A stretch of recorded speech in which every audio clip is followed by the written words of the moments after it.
വിവാഹശേഷം ഒരു പുരുഷൻ അനുഭവിക്കുന്ന ഒരു പ്രശ്നമാണ് അതിൽ കാണിക്കുന്നത്. അതിന് ഇത്രയും വർഷം ശേഷം ഈ ഒരു സിനിമയിൽ ഇതിലും വിവാഹശേഷം ഒരു പുരുഷൻ അനുഭവിക്കുന്ന മറ്റൊരു വിഷയം ചൂണ്ടിക്കാണിക്കുന്നത്. അപ്പോൾ അതിൽ നിന്നും വ്യത്യസ്തമായിട്ടാണ്, കംപ്ലീറ്റ്ലി ഡിഫറെൻ്റ് ആയിട്ടാണ് ഇതിൽ വന്നിരിക്കുന്നത്. അപ്പോൾ ആ ഒരു ചേഞ്ച് വരുത്തണമെന്ന്, അല്ലെങ്കിൽ ഈ കഥ കേട്ടപ്പോഴാണ് ഇത് ചെയ്യുമ്പോഴും ലീവാച്ചൻ്റെ ഒരു രീതിയിലും ഇതിനെ നമുക്ക് ഈ ക്യാരക്ടറിനെ കാണാൻ പറ്റുന്നില്ല. അപ്പോൾ ആ ഒരു പ്രശ്നങ്ങളും കാണാൻ പറ്റുന്നില്ല. അപ്പോൾ അത്തരത്തിലുള്ള ചേഞ്ചുകൾ വരുത്താൻ കറക്റ്റ് ക്വസ്റ്റ്യൻ ഉണ്ട്. കാര്യം ഞാൻ ഈ സ്ക്രിപ്റ്റ് ആദ്യം എൻ്റെ അടുത്ത് ചെയ്ത് നറേറ്റ് ചെയ്ത സമയം മുതൽ എൻ്റെ ഒരു കൺസേൺ ഇത് കെട്ടിലാണ്ട മാലാഖയുടെ എന്തെങ്കിലുമൊക്കെ ഒരു ഫോൺ ചെയ്തു എന്തെങ്കിലുമൊക്കെ ഒരു ഫ്ലേവർ ഇതിനകത്തേക്ക് വരുമോ എന്നുള്ളതായിരുന്നു. അപ്പൊ അത് ഞങ്ങൾ ഒരുപാട് പ്രാവശ്യം സംസാരിച്ചതാണ്. പക്ഷെ ഇതിന് ഞാനൊരു ഇൻഡിപെൻഡന്റ് സ്ക്രിപ്റ്റായിട്ട് തന്നെയാണ് കണ്ടത്. എനിക്ക് പറയാനുള്ള കാര്യങ്ങളായിട്ടും അങ്ങനെയൊന്നുമല്ല. അതിന്റെ ഒരു സ്ക്രീൻ പ്ലേയുടെ ഒരു ഭംഗി തന്നെയായിരുന്നു എനിക്കിത് ചെയ്യാനുള്ള ഒരു കോൺഫിഡൻസ് ഉണ്ട്. പിന്നെ സേതു ഇതില് അത്യാവശ്യം നല്ല ഡീറ്റെയിൽഡ് ആയിട്ടുള്ള ഒരു സ്റ്റഡി നടത്തിയിട്ടുണ്ട് ഇതിന്റെ മൊത്തം പ്രോസസ്സ്. അപ്പൊ അത് ഞങ്ങൾക്ക് എല്ലാവർക്കും ഇത് നറേറ്റ് ചെയ്ത് തരുന്ന സമയത്ത് നമുക്ക് വേറെ കൺഫ്യൂഷൻസോ ചോദ്യങ്ങളോ ഒന്നും ഉണ്ടാവാത്ത രീതിയിൽ തന്നെ സേതുവിന് ഇത് പ്രസന്റ് ചെയ്യാൻ പറ്റിയിട്ടുണ്ട്. അപ്പൊ എനിക്ക് ബേസിക്കലി ചെയ്യുന്ന സമയത്തും ഈ പറയുന്ന രണ്ട് സിനിമയായിട്ടും 2 ക്യാരക്ടേഴ്സായിട്ട് തന്നെയാണ് എനിക്ക് ആ പറയുന്ന പൊളിറ്റിക്സിനോടൊരു സിമിലാരിറ്റി ഫീൽ ചെയ്യുമെന്നായിരുന്നു എന്റെ കൺസേൺ ഉണ്ടായിരുന്നത്. പടം കണ്ടു, ഗംഭീരമായിരുന്നു. Thank you.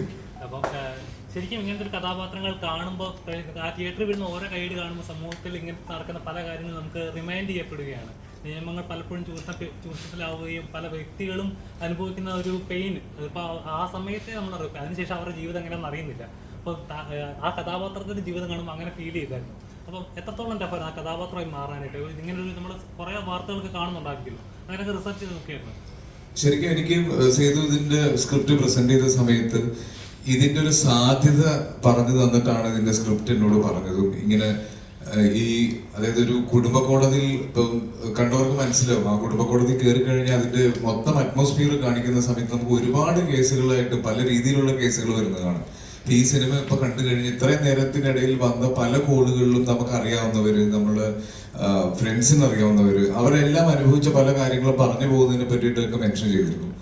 അപ്പൊ എനിക്ക് അതിന്റെ കംപ്ലീറ്റ് ക്രെഡിറ്റും എനിക്ക് സേതുവിന്റെ ആ റിസർച്ചിൽ തന്നെയാണ്. നമ്മുടെ ചുറ്റും നമ്മൾ കാണുന്ന പല കാര്യങ്ങളും നമുക്ക് ഇതിനെപ്പറ്റി ഒന്ന് സംസാരിക്കണ്ടേ എന്ന് തോന്നിയിട്ടുള്ള ചില വിഷയങ്ങൾ, അപ്പൊ അതൊക്കെ തുറന്നൊരു സിനിമയിലൂടെ അതും ഏറ്റവും കോമൺ ആയിട്ടുള്ള ഓഡിയൻസിന് കണക്ട് ആവുന്ന രീതിയിൽ പ്രസന്റ് ചെയ്യാൻ ചെയ്തു കാണിച്ചൊരു ധൈര്യമാണത്.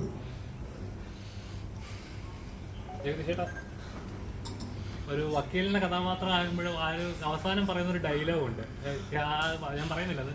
അപ്പം അത് അങ്ങനത്തെ ചില ഇമോജി, അപ്പോൾ ഒരു നിയമത്തിന്റെ മുന്നിൽ നിൽക്കുന്ന ആരാണ് അയാളെ സപ്പോർട്ട് ചെയ്യുക എന്നുള്ളതാണ് ഒരു കാര്യം. പക്ഷേ ഇങ്ങനത്തെ പല കേസുകളും നമ്മുടെ സൊസൈറ്റി നടക്കുന്ന സമയത്ത് പലപ്പോഴും കഴിഞ്ഞിടെ തന്നെ ഒരു വാർത്തയുണ്ടായിരുന്നു. ഒരു അധ്യാപകന് നേരെ ഒരു വിദ്യാർത്ഥി കൊടുത്തൊരു കേസിന്റെ പുറകെ അദ്ദേഹം 5 മാസമാണ് ജയിലിൽ കിടന്നത്. പക്ഷെ പിന്നീട് ഇറങ്ങിയപ്പോൾ പോലും ജയിലിൽ നിന്ന് ഇറങ്ങിയെന്നുള്ള ഒരു ഇത് കാരണം ആ കുറ്റം ചെയ്തു എന്ന് തന്നെയാണ് ആളുകൾ തെറ്റിദ്ധരിക്കപ്പെടുന്നത്. ശരിക്കും നമ്മുടെ നിയമവ്യവസ്ഥയിൽ ഉണ്ടാകുന്ന ഒരു ഇങ്ങനെ ഒരുപാട് തെറ്റിദ്ധാരണപ്പെട്ടിട്ട് ഒരുപാട് വ്യക്തികൾ അനുഭവിക്കപ്പെടുന്നുണ്ട്. ഇങ്ങനെ ഒരു കഥ കേട്ടപ്പോൾ ചേട്ടൻ മനസ്സിൽ തോന്നിയതൊക്കെ അല്ല, നല്ല ചോദ്യമാണ്, വളരെ കറക്റ്റാണ്. കാരണം നമ്മുടെ നിയമ സംവിധാനം എന്ന് പറയുമ്പോൾ ഒരു രാത്രി കൊണ്ട് ഒരു പകൽ കൊണ്ട് മാറ്റിയെടുക്കാൻ കഴിയില്ല. പക്ഷേ ഇതേപോലുള്ള ചിന്തകൾ സമൂഹത്തിൽ നമ്മൾ ഇടുകയാണ്. നിങ്ങൾ ഈ സിനിമ കണ്ട് ആസ്വദിച്ചിട്ടുണ്ടെന്ന് പറയുമ്പോൾ, സന്തോഷിച്ചിട്ടുണ്ടെന്ന് പറയുമ്പോൾ ഇതിൽ വ്യക്തിപരമായി അല്പം നൊമ്പരമുള്ള ഒരാളുണ്ട്. ഈ കൂട്ടത്തിൽ ഞങ്ങളെല്ലാവരും സന്തോഷിക്കുകയാണ്. സംവിധായകൻ സേതുവിൻ്റെ സ്വന്തം അനുഭവ കഥ ഇതിനകത്തുണ്ട്, അദ്ദേഹത്തിൻ്റെ നൊമ്പരങ്ങളും കൂടെ ഇതിനകത്തുണ്ട്. ആ വേദനയിൽ ഉൾക്കൊണ്ട് എഴുതിയ ഒരു കഥയാണ്. അപ്പോൾ യഥാർത്ഥത്തിൽ അക്ഷരങ്ങളിൽ അല്പം രക്തവും കാണാൻ കഴിയും. അത്രത്തോളം വേദനിച്ചിട്ടുള്ള ഒരു മനുഷ്യനാണ്. അദ്ദേഹത്തിൻ്റെ കുടുംബാംഗങ്ങളുമായിട്ട് ഞാൻ സംസാരിച്ചപ്പോൾ ആ സമയത്ത് അവരെല്ലാവരും അനുഭവിച്ച വേദന, വിഷമമെല്ലാം എന്നോട് പറയുകയുണ്ടായി. അപ്പോൾ ആ വിഷമത്തിൽ ഉൾക്കൊണ്ടാണ് അദ്ദേഹം ഈ തിരക്കഥ എഴുതിയത്. അപ്പം അതുകൊണ്ട് ജീവിതഗന്ധിയായിട്ടുള്ള ഒരു കഥയാണ്. നിയമത്തിൽ യഥാർത്ഥത്തിൽ ആര് തെറ്റ് ചെയ്തിട്ടുണ്ട് അവർ ശിക്ഷിക്കപ്പെടണം. അല്ലാതെ നമുക്ക് കേട്ടിട്ട് ഉടൻ തന്നെ അത് ഇയാളായിരിക്കും, അത് അയാളായിരിക്കും എന്ന് പറഞ്ഞ് നമ്മൾ പ്രതിക്കൂട്ടിൽ നിർത്തരുത് എന്നുള്ള ഒരു കാര്യമാണ് നമ്മൾ പറഞ്ഞു വെച്ചിട്ടുള്ളത്. അപ്പം നിയമത്തിൻ്റെ കാര്യത്തിൽ ഇതേപോലുള്ള കാര്യത്തിലൊക്കെ നമ്മൾ കുറേ ചിന്തകൾ, കാലത്തിന് അനുസരിച്ചുള്ള കുറേ മാറ്റങ്ങൾ നമ്മുടെ നിയമത്തിൽ വരണം എന്നുള്ള ഒരു ചർച്ചയ്ക്ക് തുടക്കം കുറിച്ചതാണ് ഈ ചോദ്യം. ഇതേപോലുള്ള ചോദ്യങ്ങൾ ഉയർന്നാൽ ആഭ്യന്തര കുറ്റവാളി, അതിൻ്റെ ആ ലക്ഷ്യത്തിലെത്തിയെന്ന് നമുക്ക് സന്തോഷിക്കാം. ശരിക്കും ഇത് തിയേറ്ററിൽ ഇരുന്ന് കാണുമ്പോൾ പല ഡയലോഗ്സിന് കിട്ടുന്ന കയ്യടിയാണ് ഈ സിനിമയുടെ ഒരു പ്രസക്തി, ഈ സമയത്തെ ഈ സിനിമയുടെ ഒരു പ്രസക്തി ഞങ്ങൾക്ക് മനസ്സിലായത്. അത് ശരിക്കും എനിക്കൊന്ന് സേതു പേഴ്സണലി കളക്ട് ചെയ്തിട്ടുള്ള ഒരുപാട് അനുഭവങ്ങളിനെ റെപ്രസെന്റ് ചെയ്ത് എഴുതിയ ഡയലോഗ്സിന്റെയും കൂടെ ഒരു പ്രത്യേകതയായിരിക്കും.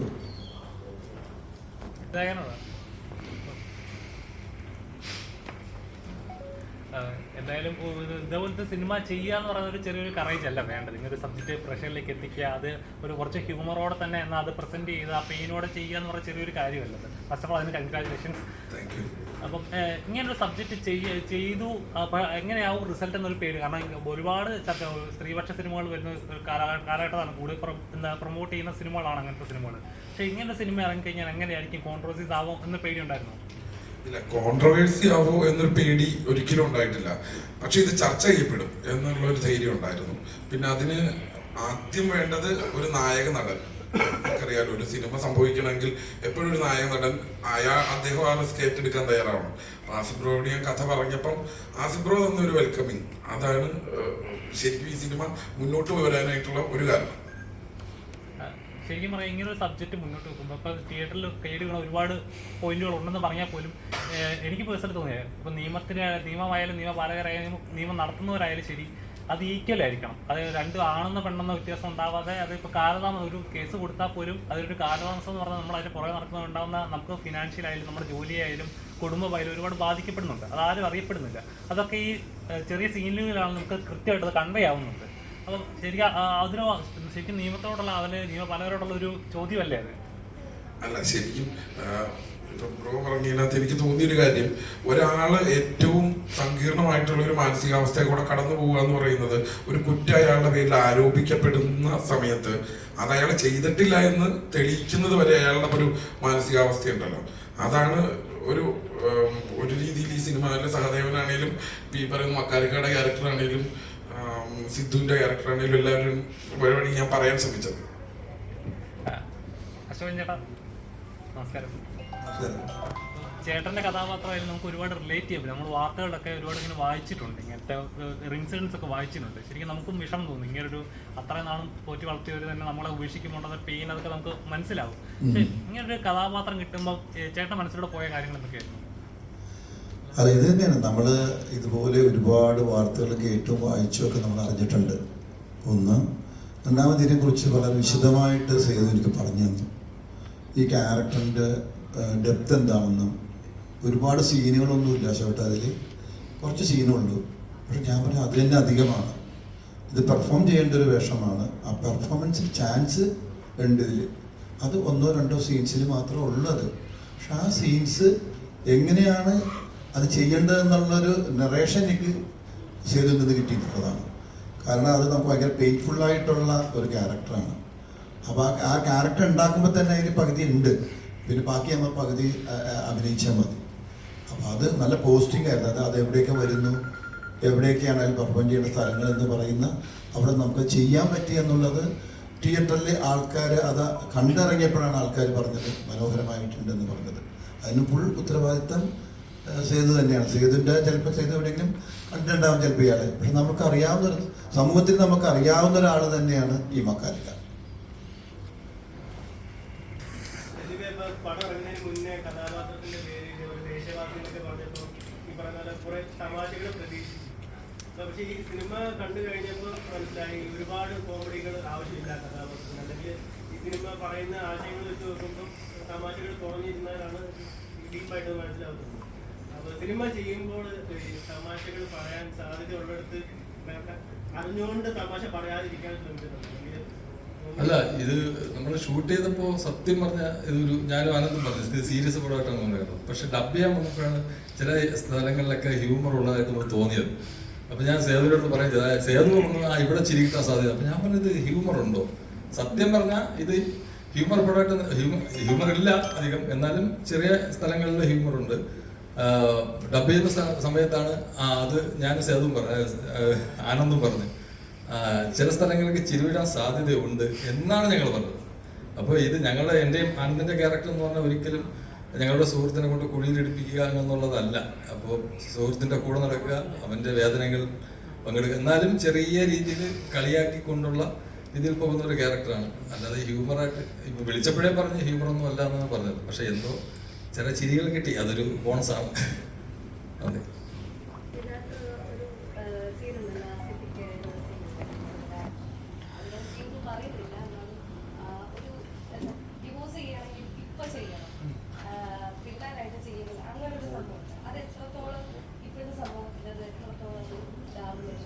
ഇപ്പോഴത്തെ സമൂഹത്തിൽ വളരെ ഇമ്പോർട്ടൻ്റ് ആയിട്ടുള്ള കാര്യം, അതായത് ആ രണ്ടു പേരുടെ ലൈഫ് മാത്രമല്ല, ആ കൊച്ചിൻ്റെ ലൈഫും കൂടെ ബാധിക്കപ്പെടുന്നു.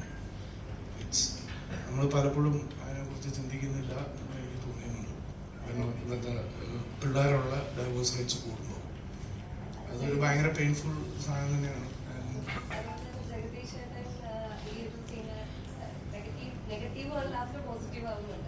എനിക്ക് തോന്നിയത് എത്രത്തോളം ഇപ്പോഴത്തെ വക്കീല് സമൂഹത്തിലെ വക്കീലന്മാരുടെ ഫോൾസ് കേസൊക്കെ എടുക്കുന്നുണ്ട്. അപ്പം അത് ഇതുപോലെ പുരുഷന്മാരെ മാത്രം, ഈ ഒരു മൂവിനകത്ത് പുരുഷന്മാരെ മാത്രം ഇത് ചെയ്യുന്നു, സ്ത്രീകൾ ഷൂപ്പാണെങ്കിലാണ് അങ്ങനത്തെ കൂടെ ഡയലോഗ്സും ഉണ്ട്. അപ്പം അത് എത്രത്തോളം ഈ വക്കീലന്മാരെ ഇത് എത്രത്തോളം ഇത് എഫക്ട് ചെയ്യുന്നു. അതെ, ഈ വക്കീലന്മാർ കേസ് ഏറ്റെടുക്കുമ്പോൾ അവസാനം വരെ ഫൈറ്റ് ചെയ്യും. ഇപ്പോൾ വാദിക്ക് വേണ്ടിയാണെങ്കിൽ വാദിക്ക് വേണ്ടി മാക്സിമം ഫൈറ്റ് ചെയ്യും, പ്രോസിക്യൂഷൻ ആണെങ്കിൽ പ്രോസിക്യൂഷന് വേണ്ടി വാദിക്കും, പ്രതിക്ക് വേണ്ടിയാണെങ്കിൽ പ്രതിക്ക് വേണ്ടി വാദിക്കും. പക്ഷേ ഈ വാദിക്കുമ്പോഴും ഇവരുടെ മനസ്സിൽ മനുഷ്യത്വം എന്നൊരു കാര്യം ഉണ്ടാവുമല്ലോ, അത് പിന്നെ അത് ഒരു സർപ്രൈസ് എലിമെൻ്റ് ആണ്. അതുകൊണ്ട് കൂടുതൽ ഞാൻ റിവീൽ ചെയ്യുന്നില്ല. എന്നാൽ പോലും ഈ വിശ്വനാഥൻ എന്ന് പറയുന്ന ക്യാരക്ടർ അയാളെ ഏൽപ്പിച്ച കാര്യം അയാൾ നന്നായിട്ട് വാദിക്കുന്നുണ്ട്. അതിൻ്റെ റിസൾട്ട് സിനിമ കാണുമ്പോഴേ നിങ്ങൾക്ക് മനസ്സിലാവും ആ റിസൾട്ട് എന്തുകൊണ്ട് അങ്ങനെ ആവുന്നു. അവിടെ ചില ട്വിസ്റ്റുകളുണ്ട്, അവിടെ മാനുഷിക വശങ്ങൾ അതിനകത്ത് കൊണ്ടുവരാൻ ശ്രമിച്ചിട്ടുണ്ട്. ഒരു അഡ്വക്കേറ്റിൻ്റെ സത്യസന്ധത ചില സ്ഥലങ്ങളിൽ കാണാം. ചില ഒരു പോയിന്റിൽ അയാൾ തുറന്ന് പറയുന്നുണ്ട് ചില കാര്യങ്ങൾ. അതെന്താണെന്ന് ഇപ്പോൾ റിവീൽ ചെയ്യുന്നത് അത് ശരിയല്ല. ഈ ക്യാരക്ടറിന് സാധാരണഗതിയിൽ ഒരു അഡ്വക്കേറ്റിന് ലഭിക്കുന്നതിനേക്കാൾ കൂടുതൽ ട്വിസ്റ്റുകൾ ഈ റോളിൽ എനിക്ക് സേതു തന്നിട്ടുണ്ട്. അതിൽ വലിയ സന്തോഷമുണ്ട്. വിശ്വനാഥൻ എന്ന് പറയുന്ന അഡ്വക്കേറ്റിന് ആ ട്വിസ്റ്റ് ഒരു ക്യാരക്ടറൈസേഷനിലും അതിൻ്റെ പെർഫോമൻസിലും ഒക്കെ തന്നെ ഒരു ചേഞ്ച് കൊണ്ടുവരാൻ കഴിഞ്ഞിട്ടുണ്ട്. Thank you. ജഗദീഷ് ചേട്ടാ, നമ്മളിപ്പോൾ ജീവിക്കുന്ന സൊസൈറ്റി എന്ന് പറയാൻ ഡിവോഴ്സിനൊക്കെ എ4 ഷീറ്റിൻ്റെ വില പോലും ഇല്ല, എ4 ഷീറ്റ് പേപ്പറിൻ്റെ ഒരു വില പോലും കിട്ടുന്നില്ല.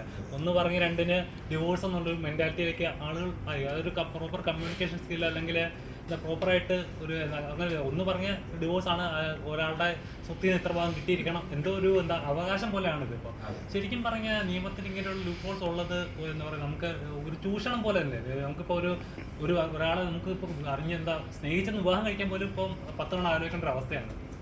അല്ല, ശരിയാണ്, വളരെ ശരിയാണ്. നിയമത്തിന്റെ ഒരുപാട് പഴുതുകളുണ്ട്, ലൂപ്പ് ഹോൾസ് ഉണ്ട്. അത് അടയ്ക്കുക തന്നെ വേണം. അതോടൊപ്പം തന്നെ പെട്ടെന്ന് ഈ പറയുന്ന പോലെ ഈ ഭാര്യ ഭർത്തൃ ബന്ധത്തിൽ വന്നിട്ടുള്ള മാറ്റങ്ങൾ എന്ന് പറയുന്നത് ചില പിടിവാശികൾ, അഡ്ജസ്റ്റ്മെന്റ്.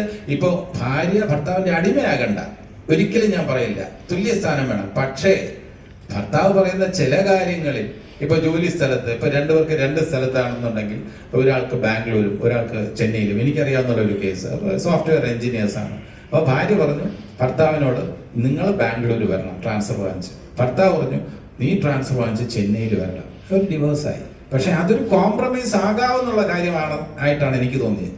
എൻ്റെ ഒരു ഡിസ്റ്റന്റ് റിലേറ്റീവാണ്. അപ്പം ഞാൻ ഇടപെടുമ്പോൾ അവർ രണ്ടുപേരും കോംപ്രമൈസിന് തയ്യാറല്ല. അപ്പോൾ ഒരു സിറ്റിയാണോ ദാമ്പത്യത്തിനേക്കാളും വലുത്? ചെന്നൈ ബാംഗ്ലൂർ എന്നുള്ള ഒരു കമ്പാരിസൺ ആണോ ഒരു ദാമ്പത്യ ജീവിതത്തിനേക്കാളും വലുത്? എത്രയോ വർഷം ഒരുമിച്ച് കഴിയേണ്ടതാണ്. ഈ ഭാര്യയ്ക്കും ചിന്തിക്കാവുന്നേ ഉള്ളൂ, ബാംഗ്ലൂരിന് ഇതേ സുഖ സൗകര്യങ്ങൾ നാളെ ഉണ്ടാവണമെന്നില്ല. ഭർത്താവിനും ചിന്തിക്കാം, ചെന്നൈയിൽ ഇപ്പൊ കണ്ടെത്തുന്ന സുഖ സൗകര്യങ്ങൾ നാളെ ഉണ്ടാകണമെന്നില്ല. അതിനപ്പുറം ഒരുപാട് കാര്യങ്ങളുണ്ട്. അവരവരുടെ ടേസ്റ്റ്, വളർന്ന സാഹചര്യമുണ്ട്, ജീവിച്ച സാഹചര്യമുണ്ട്. അത് ഭാര്യയായിരുന്നാലും ഭർത്താവായിരുന്നാലും അത് ഭർത്താവിൻ്റെ ജീവിത സാഹചര്യങ്ങളുമായിട്ട് പൊരുത്തപ്പെടാൻ ശ്രമിക്കണം. ഭർത്താവും അതേപോലെ ഭാര്യയുടെ ജീവിത സാഹചര്യങ്ങളുമായിട്ട് പൊരുത്തപ്പെടാൻ ശ്രമിക്കണം. അൾട്ടിമേറ്റ് ആയിട്ട് മനസ്സുകൾ മനസ്സിലാക്കാൻ ശ്രമിക്കുക. മനസ്സിലുള്ളത് എന്താണ് പരസ്പരം മനസ്സിലാക്കാൻ ശ്രമിക്കുക എന്നുള്ളതാണ്. അതിൽ ശ്രമിച്ചു കഴിഞ്ഞാൽ പല ഡിവോഴ്സുകൾ ഒഴിവാക്കാം.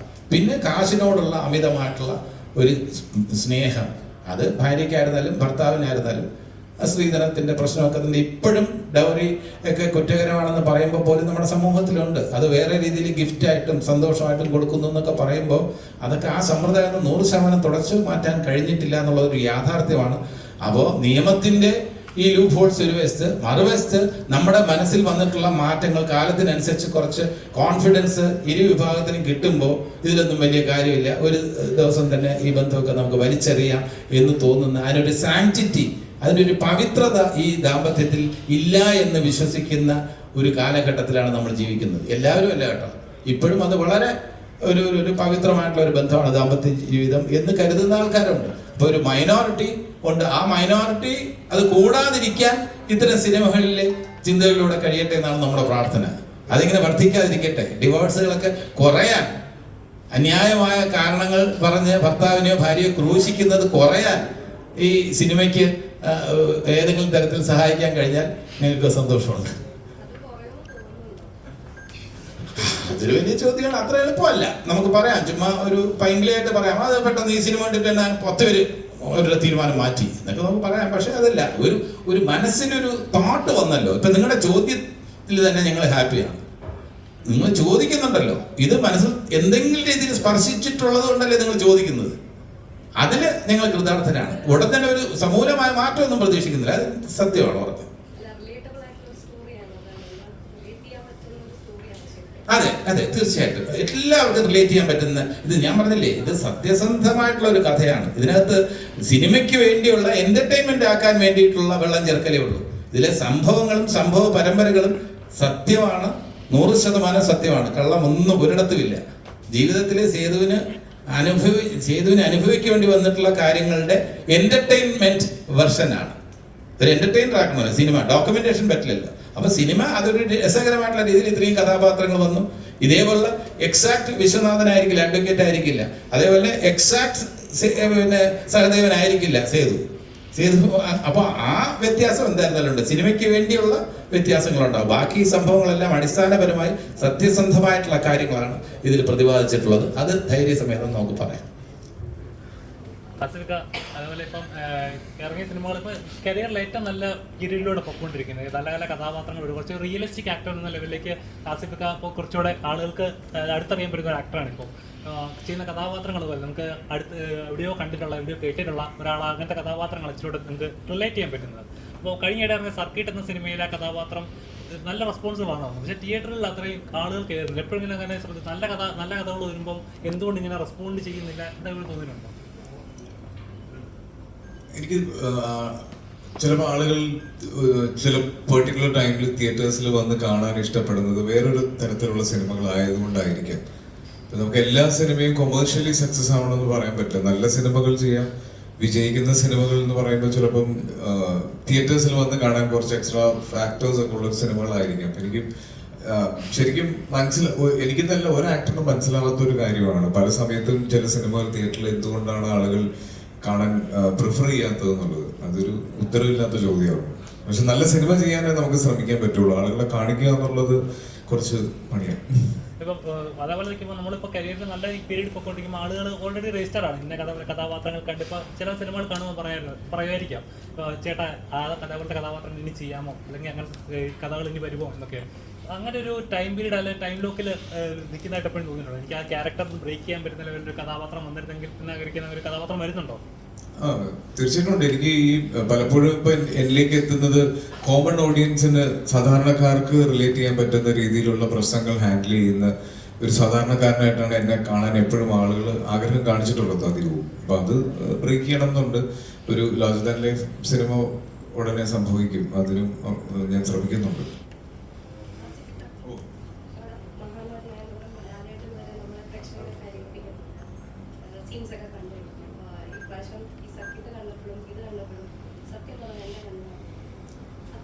So honored. Thank you. അതെന്നെ കൊണ്ട് ചെയ്യിപ്പിക്കുന്ന ഒരു പ്രത്യേകതയാണ്. അതിൻ്റെയൊക്കെ ക്രെഡിറ്റ്സ് സംവിധായകർക്കുള്ളതാണ്. അവരാണ് എന്നെ കൊണ്ട് ഏറ്റവും നല്ല രീതിയിൽ അത് പെർഫോം ചെയ്യുന്നത്. ഇപ്പൊ എന്നെ കൊണ്ട് കൂടുതൽ ചെയ്യാൻ പറ്റുമെന്ന് തോന്നിയാൽ കൂടുതൽ ടേക്സ് പോകാനും കൂടുതൽ സമയം തരാനും ഒക്കെ അവർ തയ്യാറാവുന്നത് കൊണ്ടാണ് അങ്ങനെ നല്ല പെർഫോമൻസ് അല്ലെങ്കിൽ നല്ല മൊമെന്റ്സ് ഒക്കെ കിട്ടുന്നത്. അപ്പൊ അത് എൻ്റെ സംവിധായകനുള്ള ക്രെഡിറ്റ് ആണത്. ഒരു ചോദ്യം. ഇത് പണ്ട് കാലത്താണ് കൂടുതലും മെസ്സേജ് ഉള്ള സിനിമകൾ, അല്ലെങ്കിൽ ചെയ്യുന്ന സിനിമകളൊക്കെയാണ് കൂടുതലും മെസ്സേജ് ഉള്ള അത്തരത്തിലുള്ള സിനിമകൾ വന്നിട്ടുണ്ടെങ്കിൽ ഇപ്പം സിനിമ മൊത്തത്തിൽ മാറി പുള്ളി ഒരു എന്റർടൈൻമെന്റ് പർപ്പസ് അല്ലെങ്കിൽ ബിസിനസ് ആ രീതിയിലാണ് ഇപ്പോൾ സിനിമ വന്നത്.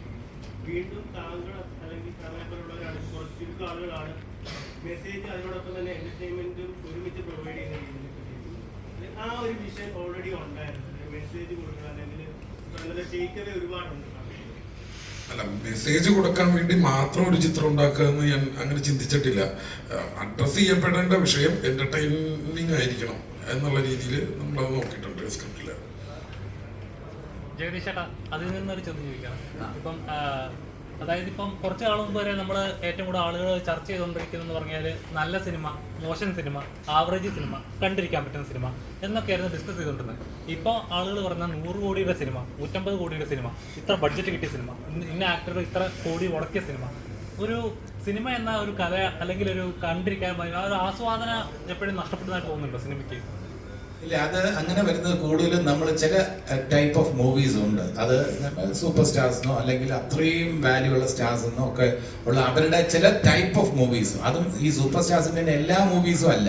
ഇപ്പൊ നമ്മള് മമ്മൂക്കയുടെ കാതൽ നല്ല പടമാണ്, അത് എത്ര കോടി ക്ലബിൽ കയറിയെന്ന് ആരും അന്വേഷിച്ചിട്ടില്ല.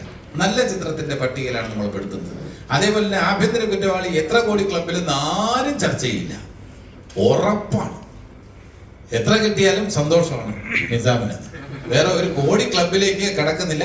ചിലപ്പോ ആസിഫ് പറഞ്ഞ പോലെ ലാർജർ ദാൻ ലൈഫ് ഇമേജ് എന്ന് പറയുന്ന ആസിഫ് അഭിനയിക്കാൻ പോകുന്ന പടത്തിനെ കുറിച്ച് ചിലപ്പോ എത്ര കോടി ക്ലബില്, അപ്പൊ പ്രതീക്ഷയാണ് ഞാൻ പറയുന്നത്.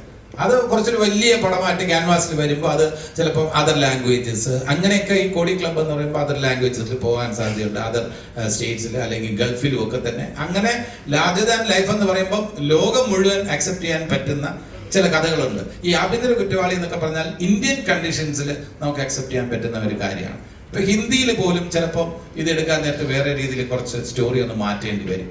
ഇവിടുത്തെ കേരളത്തിന്റെ അന്തരീക്ഷത്തിലുള്ള കാര്യമായിട്ടാണ് നമ്മൾ അവതരിപ്പിച്ചിരിക്കുന്നത്. അപ്പൊ അതുകൊണ്ട് ഇത്ര കോടി ക്ലബ് എന്നുള്ള ഒരു മുൻവിധി നമുക്കുണ്ടാകില്ല.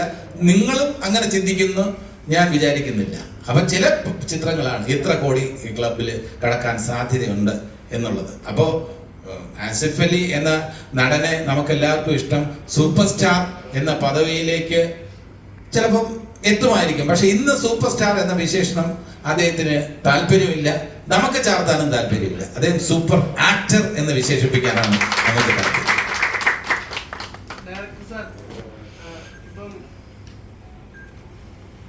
Content plus Asif Ali minimum guarantee, ആ ഒരു ഫോർമുല തന്നെയായിരുന്നു തുടക്കം മുതൽ മനസ്സിലുണ്ടായിരുന്നു. ആസിഫ് അലിയായിരുന്നു മനസ്സിൽ. അല്ല, അത് ഞാൻ ആസിഫ് ബ്രോയോട് പറഞ്ഞിട്ടുണ്ടായിരുന്നു. ഈ കഥയുടെ തിരക്കഥ എഴുതുന്ന സമയത്ത് ഞാൻ സ്ലീവാച്ചനായിരുന്നു എന്നെ ഏറ്റവും കൂടുതൽ ആസിഫ് ബ്രോയുടെ എക്സൈറ്റ് ചെയ്യിച്ച ക്യാരക്ടർ. അപ്പം ബോയ് നെക്സ്റ്റ് ഡോർ എന്ന് പറയുന്ന ആ ഒരു മിനിമം ഗ്യാരണ്ടി ഉണ്ട് ഉറപ്പായിട്ട് മനസ്സിൽ. പിന്നെ കഥ പറയുക, ഇഷ്ടപ്പെടുക എന്ന് പറയുന്ന ഒരു കാര്യം ഇവിടെ ഉണ്ടല്ലോ, അതോടെ സെറ്റായപ്പോൾ കഥ മുന്നോട്ട് കൊണ്ടുപോയി. ആനന്ദ് ബ്രോ, തിയേറ്ററിൽ ഏറ്റവും കൂടുതൽ കയ്യടി കിട്ടിയ സീനായിരുന്നു പെണ്ണ് സീൻ. അപ്പോൾ അത് ആ ഒരു സീനിൽ അവരവകാശപ്പെടുന്ന കുറേ കാര്യങ്ങളുണ്ട്. അപ്പോൾ അത് ഇതിലോട്ട് വരുമ്പോഴത്തേക്ക് സ്ക്രിപ്റ്റ് വായിച്ചപ്പോഴത്തേക്കും അല്ലെ, സ്ക്രിപ്റ്റ് വായിച്ചപ്പോഴത്തേക്കും ഇത് ഇങ്ങനെ വന്ന് നല്ല രീതിയിൽ വന്നാൽ കൈ കിട്ടാമായിരിക്കുന്ന സീനായിരിക്കും എന്ന് വിചാരിച്ചത്. അതെ. അല്ല, അതില് ഈ പറയുന്ന നമ്മൾ പലപ്പോഴും പറയാതെ വിട്ടുപോകുന്ന കുറച്ച് കാര്യങ്ങൾ അവിടെ പറയാൻ ശ്രമിച്ചിട്ടുണ്ട്. അപ്പൊ അത് വർക്കായതുകൊണ്ടാണ് കൈഡി കിട്ടിയതെന്നാണ് എനിക്ക് തോന്നുന്നത്. അത് ആ രണ്ട് ക്യാരക്ടേഴ്സ് സംസാരിക്കുന്ന വിഷയത്തിനാണ് കൈഡി കിട്ടിയതെന്നാണ് എനിക്ക് തോന്നുന്നത്. നമ്മുടെ അവകാശത്തെക്കാൾ കൂടുതൽ അവർ കുറച്ച് ഡിമാൻഡ്സ് നമുക്ക് പറയുന്ന രീതി കാണിക്കുന്നുണ്ട്. അതെ, അല്ല, ആരായാലും ഈ പറയുന്ന പോലെ ഡിമാൻഡ്സ് ഒന്നും അങ്ങോട്ടും ഇങ്ങോട്ടും വയ്ക്കാൻ പാടില്ല എന്നാണ് എനിക്ക് തോന്നുന്നത്. അപ്പൊ അത് ഈ പറയുന്ന വിഷയത്തിനാണ് കൈഡി കിട്ടിയത്. അത് സന്തോഷമുണ്ട്. ആ സീൻ വർക്കാവുമെന്ന് ഞങ്ങൾ പ്രതീക്ഷിച്ചാണ്, പക്ഷെ അത് വർക്കായാലും ഭയങ്കര സന്തോഷമുണ്ട്. രണ്ടുപേരെ കാണുമ്പോഴേ സഹോദരങ്ങളായിട്ട് തോന്നുന്നത് സിനിമയിൽ. അപ്പൊ അങ്ങനെ ഞങ്ങൾ സഹോദരങ്ങളാണ് അല്ലേ? ആണ്. ഞങ്ങളിപ്പോ അത് ഒഴിവാക്കി. ഈ അഡ്വക്കേറ്റുകളൊക്കെ ഒത്തിരി നമ്മൾ ഇവിടെ കേരളത്തിൽ പഠിച്ചിറങ്ങി പ്രാക്ടീസ് ചെയ്യുന്നുണ്ട്. അപ്പോൾ പ്രാക്ടീസ് ചെയ്ത ഒരു പേരെടുക്കുന്ന അവർ സ്ട്രഗിൾ പീരീഡാണ്. ആ ഒരു കാര്യം കൂടി സംവിധാനം പറഞ്ഞു പോയിട്ടുണ്ട്. അഡ്വക്കേറ്റായിട്ട് വർക്ക് ചെയ്യുന്ന നമ്മുടെ നായിക അമ്പലത്തിലെ ഉത്സവത്തിന് വർക്ക് ചെയ്യാൻ പോയിരുന്നു. ഇതുകൊണ്ട് വക്കീൽ പണികളൊന്നും അതിന് തികയുന്നില്ല എന്ന് പറഞ്ഞിട്ടാണ് അവർ അമ്പലത്തിൽപ്പെട്ട. അവർ ഇൻട്രസ്റ്റോടെ ആയിട്ട് അവിടെ ഇരിക്കുന്നില്ല. അത് സംവിധാനം എഴുതിയ അനുഭവത്തിൽ നിന്ന് എഴുതിയതാണോ? ഇപ്പം ഇതെല്ലാ ഫീൽഡിലും ഉണ്ട്. ഇപ്പം ഈ സംവിധായകൻ എന്ന് പറയുന്ന ഞാൻ സംവിധായകനാകുന്നതിന് തൊട്ട് മുമ്പ് അസിസ്റ്റന്റ് ഡയറക്ടർ എന്ന് പറയുന്ന ജോലി ചെയ്തുകൊണ്ടിരുന്നപ്പോൾ കിട്ടുന്ന സാലറി നിങ്ങൾക്ക് ഉദ്ദേശിക്കാവുന്ന അത്രയും വലിയ ഹ്യൂജ് ആയിട്ടുള്ള സാലറി ഒന്നുമില്ല. 6 മാസം പണിയെടുക്കുന്ന ഒരു അസോസിയേറ്റ് അസിസ്റ്റന്റ് ഡയറക്ടർക്ക് കിട്ടുന്നത് 50,000 60,000 രൂപയാണ്. ഇവിടെ ഒരു ബംഗാളിക്ക് കിട്ടുന്നത് അതിലും കൂടുതൽ കാശ്. ഇത് എല്ലാ ഫീൽഡിലും ഇപ്പൊ തുടക്കക്കാർക്ക് ഇത് തന്നെയായിരിക്കും അവസ്ഥ. സ്ട്രഗിൾ ചെയ്ത് തന്നെയാണ് അവർ ആ നല്ലൊരു സേഫ് പൊസിഷനിലേക്ക് എത്തുന്നത്. ഇതില് എത്ര പേർക്ക് അറിയാം എന്നറിയത്തില്ല, ഒരു ജഡ്ജാണ് ആക്ച്വലി ആഭ്യന്തര കുറ്റവാളിയുടെ കേസ് വാദിച്ചത്. അതായത് അഡ്വക്കേറ്റ് സുഗീഷ് റോയ്. അദ്ദേഹത്തിന് ഈ നിർമ്മാതാവിനോട് ചോദിക്കാനുള്ളത്, നിങ്ങളിപ്പം ആഭ്യന്തര കുറ്റവാളിയിലെ ജഡ്ജായിട്ട് അഭിനയിച്ചത് അഡ്വക്കേറ്റ് സുഗീഷ് റോയ് ആണ്. അദ്ദേഹമാണ് ആഭ്യന്തര കുറ്റവാളിയുടെ കേസ് വാദിച്ചത്, കോടതിയിൽ വാദിച്ചത്. അപ്പോൾ എനിക്ക് നൈസാം സലാമിനോട് ചോദിക്കാനുള്ള കാര്യം, ഒരു പ്രൊഡ്യൂസർ എന്ന നിലയിൽ പലപ്പോഴും ഒരു അഡ്ജസ്റ്റ്മെന്റ് ചെയ്ത് കൊടുത്തിട്ടുണ്ടെന്നുണ്ടെങ്കിൽ ഈ പടം മുമ്പേ ഇറങ്ങാം. എന്തുകൊണ്ടാണ് താങ്കൾ ഇതുവരെ ഇത്രയും നാള് ഇത്രയും, എനിക്ക് തോന്നുന്നു അത്രയും മലക്കെട്ടി വേണം, അത്രയും ശക്തി വേണം, എന്തായിരുന്നു ഒരു വിശ്വാസം? ഫസ്റ്റ് ഓഫ് ഓൾ ഈ സുകേഷ് റോയിയെ തക്ക സമയത്ത് അങ്ങനെ ഒരു ബുദ്ധി തോന്നിയതുകൊണ്ട് സുകേഷ് റോയി കേസിന് ആക്റ്റീവായിട്ട് നിന്നു. അതിന് സുകേഷിനോടും മീര എന്ന് പറയുന്ന അവരുടെ അഡ്വക്കേറ്റ് ഉണ്ട്, രണ്ടുപേരോടും വളരെ നന്ദിയുണ്ട്. പിന്നെ ഫസ്റ്റ് ഓഫ് ഓൾ ഇത് മനക്കട്ടിയല്ല, അതിൻ്റെ ഒരു വിശ്വാസത്തിൻ്റെ ഭാഗമാണ്. ഞാൻ എന്ത് വന്നാലും ഇങ്ങനെയുള്ള ഒരാളിനെ പ്രൊമോട്ട് ചെയ്യില്ല, ഇങ്ങനെ കാശ് കൊടുക്കാൻ ഞാൻ തയ്യാറാവില്ല. അതിൻ്റെ കൂടെ ഉണ്ടായിരുന്ന ക്രൂവിന് പോലും അറിയാം ഞാൻ അങ്ങനെയുള്ള കാര്യങ്ങൾക്ക് പ്രൊമോട്ട് ചെയ്യാറുമില്ല, കാശ് ചിലവാക്കാറുമില്ല. അപ്പോൾ അതും ഇതുപോലെ തന്നെയായിരുന്നു. 25 ലക്ഷം വേണം, 50 ലക്ഷം വേണം എന്നൊക്കെ പറഞ്ഞു. അതൊന്നും കൊടുത്തിട്ട് ഈ സിനിമ ഇറക്കേണ്ട കാര്യമില്ല. പക്ഷെ ഒരുപാട് പ്രതിസന്ധികളും വിഷമവും ഒക്കെ ഉണ്ടായി. ചില സമയത്തൊക്കെ സങ്കടം വന്നിരുന്നു ആ സമയത്ത്. പക്ഷെ ആരോടും പറയാൻ പറ്റില്ല. നമ്മള് ഇപ്പം ഒരു കേസ് കോടതിയിലെത്തിയ ഞാൻ ഒരുപാട് കാര്യം ആഭ്യന്തര കുറ്റവാളി കൊണ്ട് പഠിച്ചു. ഏതൊക്കെ കോർട്ടുണ്ടെന്ന് പഠിച്ചു. അതായത് ഡിസ്ട്രിക്ട് കോർട്ട്, ലോവർ കോർട്ട് മുതൽ ഹൈക്കോടതി വരെ എങ്ങനെയാണ്, കേസ് എന്താണ്, IP എന്താണ്, ഇതെല്ലാം ഞാൻ പഠിച്ചു. അത് ഈ ആഭ്യന്തര കുറ്റവാളിയാണ്. അതിനു മുമ്പ് ഒരു പോലീസ് സ്റ്റേഷനോ കോടതിയോ ഇതൊന്നും എനിക്കറിയില്ല. പക്ഷെ അതൊരു വലിയ എക്സ്പീരിയൻസ് ആയിരുന്നു. പക്ഷെ ആദ്യം തന്നെ ഞാൻ പറഞ്ഞല്ലോ, ഈ സിനിമ 17-ാം തീയതി റിലീസാവാതെ വന്നപ്പോൾ ഒരു വിഷമം ഉണ്ടായിരുന്നു എനിക്ക്. കാരണം ഞാൻ ഒരുപാട് പണിയെടുത്തു, ഒരുപാട് എന്താ പറയുക, സുപ്രീം കോടതി വരെ പോയി. പക്ഷേ എന്തോ നല്ലൊരു സാഹചര്യത്തിന് എനിക്ക് ദൈവം പടച്ചോൻ ഇതാണ് വിധിച്ചിരുന്നത്. നല്ലൊരു ഡേറ്റ്, നല്ലൊരു ടൈം, എനിക്ക് ഒരുപാട് കൺട്രികളിൽ പടം റിലീസ് ചെയ്യാൻ പറ്റി. അന്ന് ഇറങ്ങിയിരുന്നെങ്കിൽ കേരളത്തിൽ മാത്രമേ ഈ പടം ഇറക്കാൻ പറ്റുള്ളായിരുന്നു. കാരണം കോടതി വിധി വന്നാലേ ഇത് ഇറക്കാൻ പറ്റും, അങ്ങനെ ഒരു സാഹചര്യം ഉണ്ടായിരുന്നു. പക്ഷെ അതെല്ലാം ഞാൻ പറഞ്ഞില്ലേ, പടച്ചോൻ ദൈവമൊന്നും തീരുമാനിച്ചിട്ടുണ്ടാവും, അതനുസരിച്ച് നടന്നു. സന്തോഷം. പിന്നെ എല്ലാവരോടും, എൻ്റെ ക്രൂവിനോടും ആസിഫിനോടും എല്ലാവരോടും നന്ദിയുണ്ട്. എല്ലാവരും വിളിച്ച് അന്വേഷിക്കാറുണ്ടായിരുന്നു കുറച്ചൊക്കെ. പിന്നെ ചില സമയത്തൊക്കെ ഒറ്റപ്പെട്ടതായിട്ടൊക്കെ തോന്നിയിട്ടുണ്ട്, ഇല്ലാന്ന് പറയാൻ പറ്റില്ല. അപ്പോൾ എന്തായാലും ചില ആൾക്കാർ, ഇപ്പൊ എൻ്റെ അഡ്വക്കേറ്റ് എന്നോട് പറഞ്ഞു പുള്ളിയുടെ ഒരു 13 കിലോ വെയിറ്റ് കുറഞ്ഞു എന്ന് പറഞ്ഞു. പുള്ളി ഞാൻ വെയിറ്റ് കൂടി, കാരണം എനിക്ക് ടെൻഷൻ വന്നാൽ ഫുഡ് കഴിക്കാനാണ്, അല്ലാതെ വേറൊരു പണി അറിയില്ല. അപ്പൊ എന്തായാലും വളരെ സന്തോഷം. അത് അങ്ങനെയാണ് സംഭവിച്ചുകൊണ്ടിരുന്നത്. വേറെ വക്കീലിനോട് വളരെ നന്ദിയുണ്ട്. കാരണം സുകേഷ് ആദ്യം മുതൽ എല്ലാ കോർട്ടിലും, നമ്മളിവിടുന്ന് ഡിസ്ട്രിക്റ്റ് ആണെങ്കിലും ജില്ലാ പക്ഷെ ഇതിനകത്ത് ഏറ്റവും വലിയ സത്യം എന്താന്ന് പറഞ്ഞിട്ട്, ഇന്നലെ കിട്ടിയൊരു ഹൈക്കോടതിയിൽ നിന്നൊരു ഓർഡർ ഉണ്ട്. അഡ്വക്കേറ്റ്സ് കള്ളം പറയും, ശരിയാണത്, ഓക്കെ. പക്ഷെ കോടതിയെ വിധിയെ തെറ്റിദ്ധരിപ്പിച്ചിട്ടാണ് ഇവർ ഹൈക്കോടതിയിലൊക്കെ പോയി വാങ്ങിച്ചത്. അതിന്റെ വിധി ഇന്നലെ എനിക്ക് കിട്ടിയിട്ടുണ്ട്. അതിൽ വളരെ പ്രത്യേകിച്ച് എടുത്തു പറഞ്ഞിട്ടുണ്ട്, ഇത് കോടതിയെ തെറ്റിദ്ധരിപ്പിച്ചതാണ്, നിങ്ങൾ ട്രയൽ കോർട്ടിൽ പോകും, ആരാണ് കാശ് തരാനുള്ളത് അവരുമായിട്ട് കേസ് നടത്തുമെന്ന് പറഞ്ഞിട്ടുണ്ട്. അപ്പൊ ഞാനോ എൻ്റെ ബാനറോ അല്ലെങ്കിൽ എൻ്റെ ക്രൂ ആരും ഇതിനകത്ത് ഒരു സാമ്പത്തികത്തിലും ഇടപെട്ടിട്ടുമില്ല, ഒന്നും ചെയ്തിട്ടില്ല. അതിപ്പോൾ എല്ലാവർക്കും മനസ്സിലായി കാണുമെന്ന് വിശ്വസിക്കുന്നു. അപ്പൊ ഇനി അതിനേക്കാളെല്ലാം ഉപരി നിങ്ങളുടെ സപ്പോർട്ട് വേണം. ഇതിന് പബ്ലിക്കിലും ഓഡിയൻസിലും കറക്റ്റായിട്ട് റീച്ചായി ഈ സിനിമ ഒരു സക്സസ് ആയാൽ മാത്രമാണ് ഇതുകൊണ്ട് ബന്ധപ്പെട്ട എല്ലാവർക്കും ഒരു സന്തോഷം. തീർച്ചയായിട്ടും എല്ലാവരുടെ സപ്പോർട്ടും വേണം. Thank you.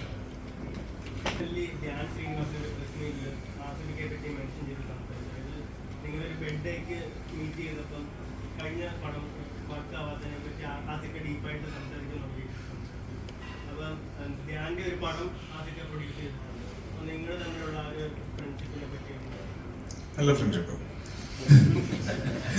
ഞാൻ പൊതുവെ ഡിജിറ്റൽ മാർക്കറ്റിൽ ഇത്തിരി റീച്ചുള്ള ആളാണ്. അവന് കണ്ടന്റ് ആവശ്യമുണ്ട്, അപ്പൊ അവനിങ്ങനെ പല കണ്ടന്റും കൊണ്ടിടും. അത് കുഴപ്പമില്ല.